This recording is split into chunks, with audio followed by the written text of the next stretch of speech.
Salut tout le monde, c'est Stachi41, bienvenue sur ma chaîne. Bonne année à tout le monde qui me suit.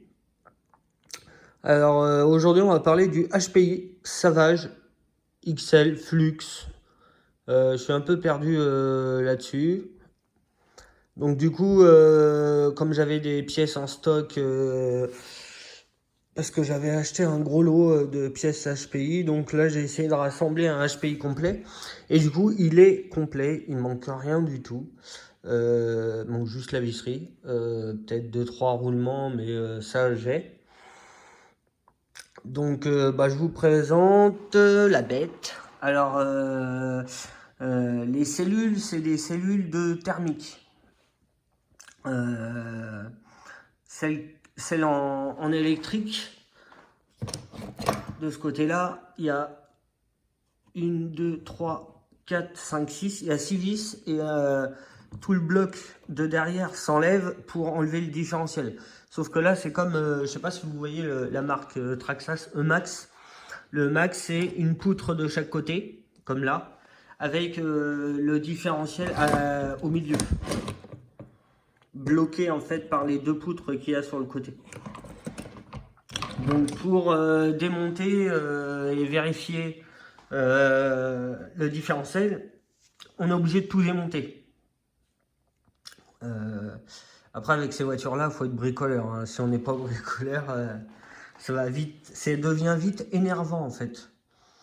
Mais une fois que tu connais la bête et que tu connais ses défauts et ces petits défauts, tu essayes de faire en sorte de les régler, de voir comment ça évolue et puis de voir s'il faut changer de suspension, s'il faut rajouter une petite cale là, ou alors des petits détails. C'est vraiment, faut aimer bricoler d'abord quand on fait du RC.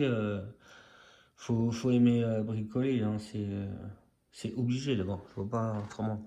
Donc je reviens là-dessus. Donc les diffs là-dessus, donc c'est du thermique et à l'intérieur, je les ai déjà modifiés.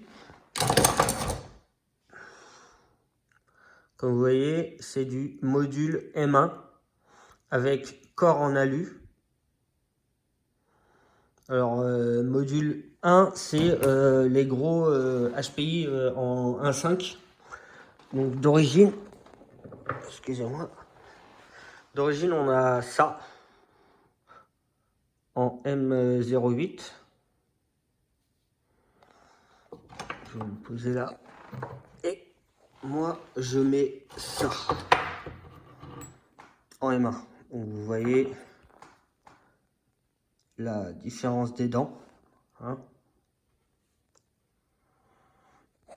Alors le module 1, comme ça, les grosses dents, c'est monté sur les X-Max.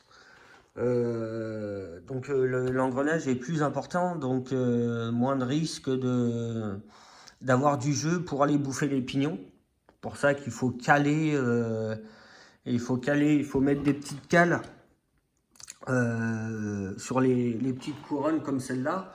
Il faut mettre des petites cales pour avoir le pignon d'attaque et la couronne, avoir un engrenage pas parfait, mais un engrenage correct, donc obligé de régler. Là, souvent, il n'y a pas beaucoup de petites cales de réglage, souvent ça y va direct.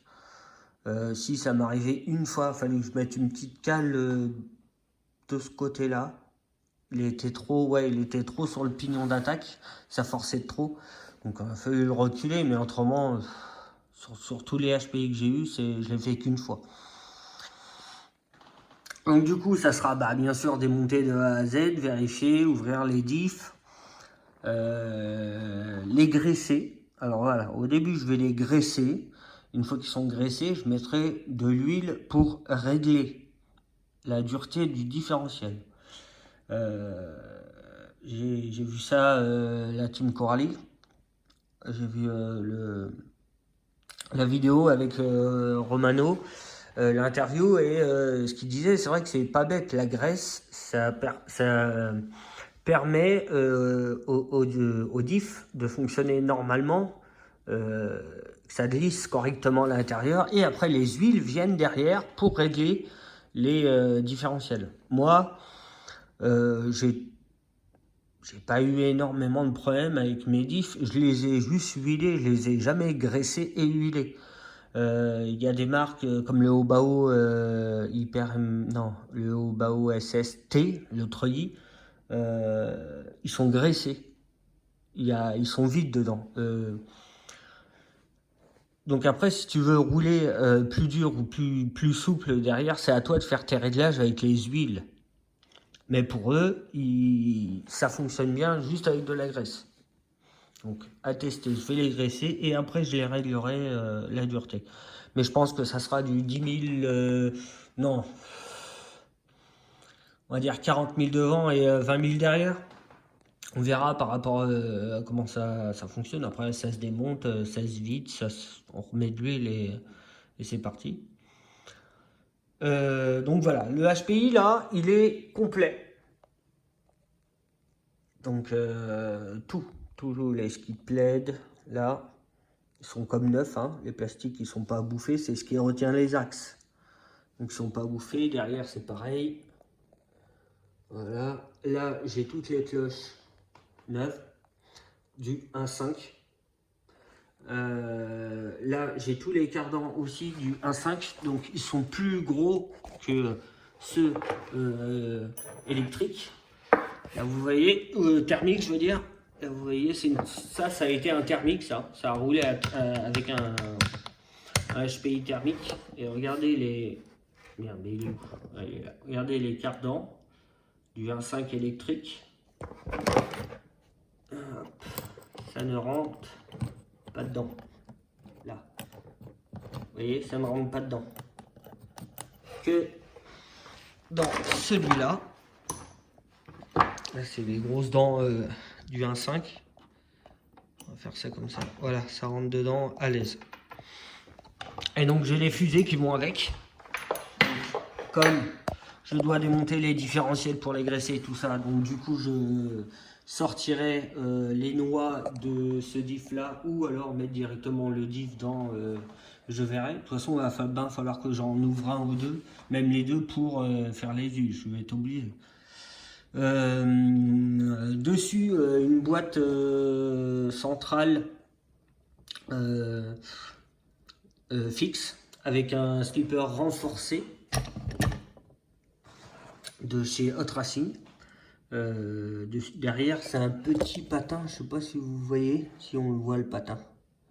Vous voyez ce qui est gris là, je sais pas ce que c'est la matière exactement. Ça sert de slipper avec un petit ressort et un écrou. Dessus c'est un variateur Castel Mamba X. Oui c'est ça, Castel Mamba X. Que j'ai récupéré dans un état déplorable. Donc j'ai racheté, c'est pas que j'ai racheté, j'avais ça dans l'eau, ce qui protège normalement le variateur d'origine sur HPI, sur le gros 1.5. Donc le moteur Castel il est rentré tout simplement avec le petit bouton derrière pour allumer et éteindre. Petite fiche XT90. Alors le moteur, pour la grosseur du véhicule, je le trouve assez petit. C'est un 2550 kV et c'est un 60... Non. Hein, il est où? Merde. Je l'avais hier. C'est moi qui vois pas. Vous l'avez vu, vous, mais pas moi. Un 4058. Voilà. Un 4058 en 2200 kV. Je le trouve court. J'ai déjà roulé avec sur ce véhicule, oui et non, et avec des pièces de ce véhicule là et des pièces du véhicule que j'avais en stock, mais il chauffait de trop, il montait en température, donc je pense qu'il est trop court et il chauffe même, j'ai essayé plusieurs pignons, il chauffe tout le temps, donc en fait c'est le moteur qui doit pas être assez long, qui n'a pas assez de couple. Donc je vais passer sur un Castel 70-40, non 70-45 c'est l'aluminium, un 2200 kV en 6S de chez Castel, je ne sais plus la grosseur du véhicule, mais plus gros que celui-là. J'ai parlé de la boîte, direction d'origine, Alors ça, c'est l'option violette. Ils l'ont sorti en orange, là même la petite plaque elle est violette, vous voyez les petits. Alors ils l'ont sorti en orange aussi parce que j'ai envoyé à RC Patapouf. Salut, j'espère que tu t'éclates avec le véhicule. Donc ce RC Patapouf, il a à peu près exactement le même que celui-là, sauf que lui il a les cellules électriques, donc il n'est pas obligé d'enlever tout pour démonter. Mais moi il est un petit peu plus long, c'est juste derrière en fait. Vous voyez, ça c'est le cardan arrière et ça c'est le cardan. Voilà, ça c'est le cardan avant. Vous voyez, il est plus long celui-là de derrière. Donc c'est un Flux XL où je sais pas comment, je suis un peu perdu dans leur taille de modèle.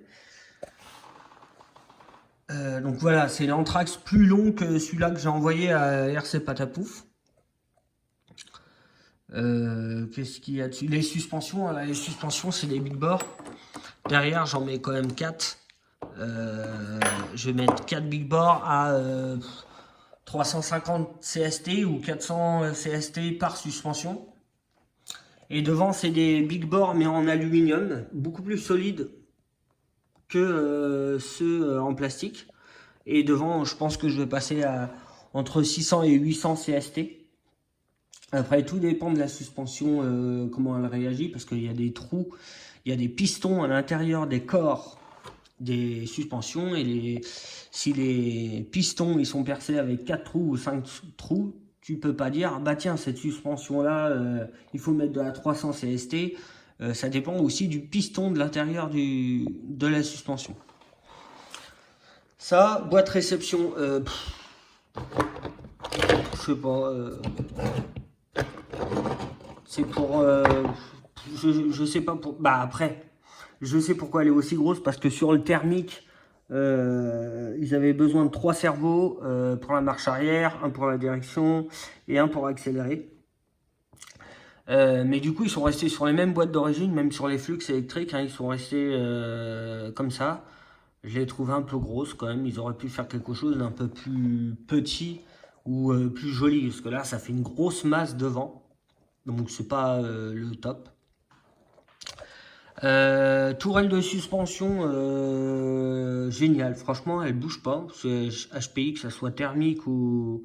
Moi j'en ai jamais pété, je les utilise même sur d'autres voitures pour faire des plots de carrosserie réglables.